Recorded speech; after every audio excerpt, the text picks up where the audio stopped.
Welcome to my channel AR helping sky में आप लोग का स्वागत है। आज से हम लोग rich dad and poor dad का प्रत्येक चैप्टर को पैराग्राफ में डिवाइड करके डेली एक एक पैराग्राफ हमारे चैनल पे एआर हेल्पिंग स्काई पे अपलोड किए जाएंगे और आप लोग देखते रहिए और सीखते रहिए। स्टार्ट करते हैं। पहला अध्याय हमारा rich dad poor dad. Robert Kiyosaki के अनुसार, आइए स्टार्ट करते हैं। मेरे दो डैडी थे, एक अमीर और दूसरे गरीब। एक बहुत पढ़े लिखे थे और समझदार थे। वे पीएचडी थे और उन्होंने अपने 4 साल के अंडरग्रेजुएट कार्य को 2 साल से भी कम समय में कर लिया था।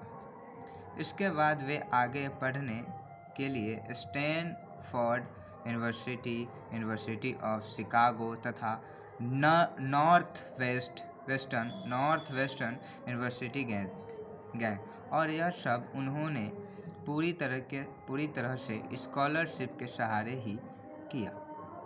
मेरे दूसरे डैडी 8वीं से आगे नहीं पढ़े थे। दोनों ही अपने कैरियर में सफल थे।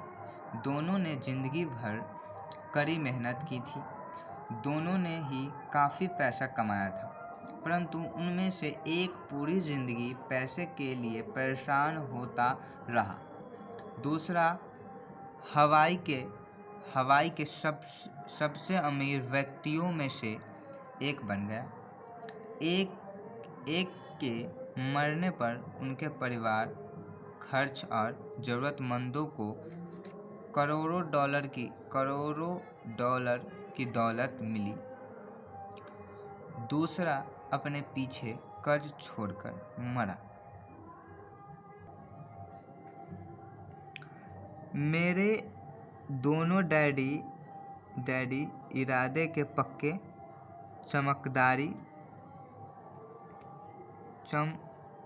चमत्कारी और प्रभावशाली थे।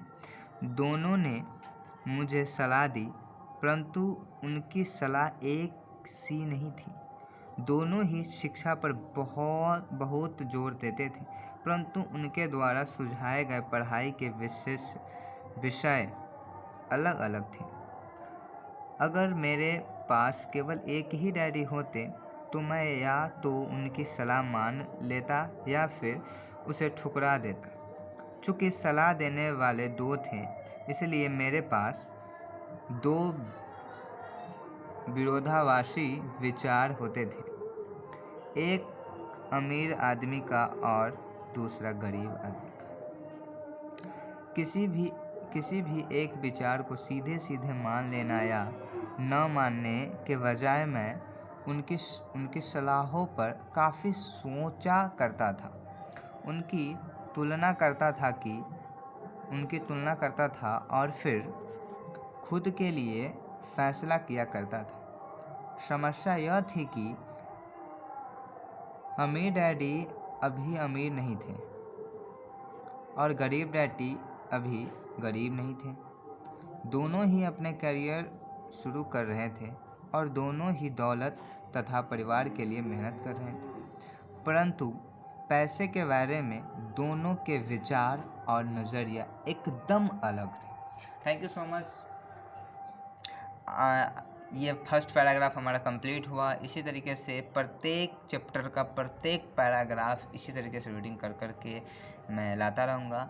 और सॉरी बोलना चाहता हूँ क्योंकि कहीं मेरा वर्ड्स थोड़ा सा प्रॉब्लम हो गया है, इसके लिए क्योंकि हो जाता है, तो हम इस पर पूरा मतलब सुधारने का प्रयास करूँगा।